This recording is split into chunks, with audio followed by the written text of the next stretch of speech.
অর্ডারটা বলা হয় কিছু, লেখা হয় কিছু। এটা কিন্তু মন্তব্য উনি করলেন।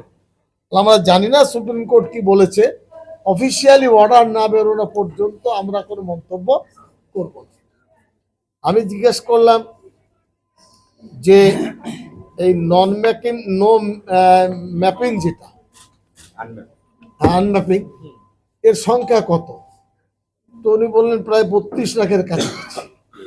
বললে এর মধ্যে 10-12% এমন হবে যারা কোনো আপনার তথ্য প্রমাণ জমা দিতে হয়তো পারবে, আর কিছু জনকে খুঁজে পাওয়া যাবে। উনি যা হিসাব দিলেন তাতে বোঝা গেল 25-30% মাইনাসই মাইনাস। ভোটার তালিকায় তাদের নাম আসা খুব কঠিন বলে তাদের মনে হচ্ছে। বাকি যারা আছেন প্রমাণপত্র দিলে বলে আমাদের সঙ্গে কারো শত্রুতা নেই, আমরা অ্যাজ ইউজুয়াল সেটা লিস্টে করতে পারবো। এখন আমি জিজ্ঞেস করলাম, আমি তো ধরুন বীরভূম, মুর্শিদাবাদ, মালদা, উত্তর দক্ষিণ দিনাজপুর, বর্ধমান 8টি জেলায় এক সপ্তাহের মধ্যে আমি একটা নিজেদের অনুশীলন করে ঘুরেছি, জানার চেষ্টা করেছি। মুর্শিদাবাদ জেলায় 15 লক্ষ মানুষ নোটিশ পেয়েছে। আমি বললাম, আমি হিসাব করে বুঝলাম, বললাম যে কদিনে কাজটা করবে, 15 দিন হাতে বাকি, রোজ 80,000 করতে হবে, কতজন অপারেটর আছে, ওরা হিসাবটা গোলমাল করে বললেন। একইভাবে উত্তর দিনাজপুরে হায়েস্ট প্রায় 40% কাছাকাছি নোটিশ পেয়েছে। আমি ওখানে খবর নিলাম, ওদের 9টি বিধানসভা, একটি বিধানসভায় 1,20,000 মানুষ নোটিশ পেয়েছে। আমি এসডিও ইসলামপুরকে ডাকলাম, তিনি বললেন আমার 78,000 নোটিশ এসেছে। আমি অঙ্ক মেলালাম, করবেন কি? একে আমি জিজ্ঞেস করলাম যে সারা রাজ্যে নোটিশ আপনাদের কতজন পেয়েছে, কত আপনারা করেছেন, কি নাম নোটিফাইড করতে পেরেছেন? উনি বললেন 90-94 লক্ষ। 90-94 লক্ষ পশ্চিম বাংলায় যাদেরকে আপনার জিজ্ঞাসাবাদ করা হবে, কাউকে ডাকা হবে, কেউ তথ্য জমা করলে হবে।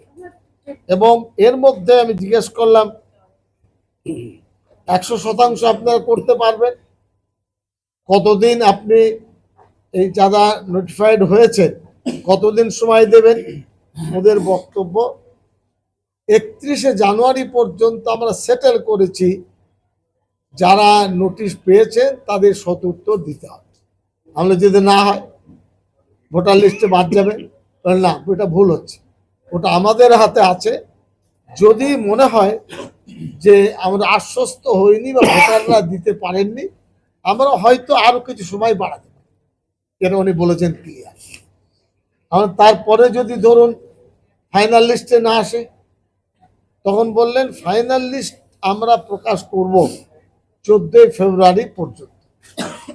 যদি কেউ সেখানে মনে করেন নাম নেই কোনো কারণে, 6 নম্বর ফর্ম পাবে, সে 6 নম্বর ফর্মের ভিত্তিতে তিনি অ্যাপ্লিকেন্ট হবেন, অভিযোগ করবেন ডিএম এর কাছে, আমার কাছে, এবং যতদিন পর্যন্ত ইলেকশনে নমিনেশন না হচ্ছে, এ পয়েন্টটা আমি বুঝলাম, আপনাদের বোঝার চেষ্টা করছি কতটা ভুল আমাদের থেকে, আপনার এক্সপার্ট, যে যতদিন যখন নমিনেশন ফাইল হচ্ছে সেদিনে যদি 6 নম্বর ফর্ম এনে কেউ জমা দেয়, তার লিস্টটা ঢোকানো আমাদের পক্ষে অনেক সহজ।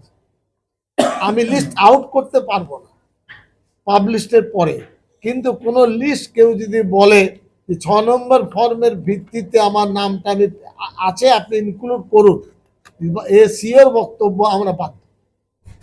উনি তখন বললেন স্বভাবতই মানুষ যে ভয় করছে বা ভয় দেখাচ্ছে, আমার বিরুদ্ধে বিষোদ্গার করছে, এটা ভুল তথ্য। আমি ভোটার লিস্ট কারার, আমার সে অধিকার।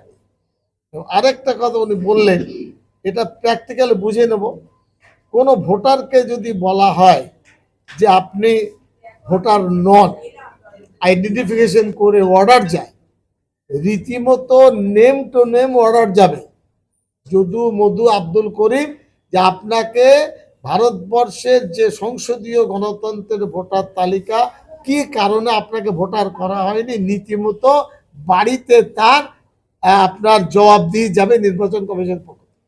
এছাড়া কোনো কাউকে আমার বাদ দেওয়ার ক্ষমতা নেই, এটা বললেন।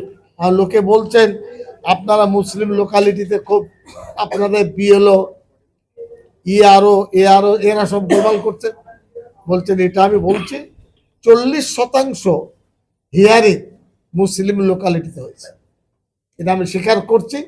কিন্তু আর অর্থ এই নয় যে তারা বাদ যাবে না, বাদ যাওয়ার জন্য নয়। নামের ভুল, বাবা মায়ের সম্পর্কের ভুল, মোহাম্মদের ভুল, এটা ভুল সেটা ভুল, এগুলো তারা ঠিকঠাক করুন, বাদ দেওয়ার ক্ষমতা নেই। বাদ দিলে আমরা এখানে আছি।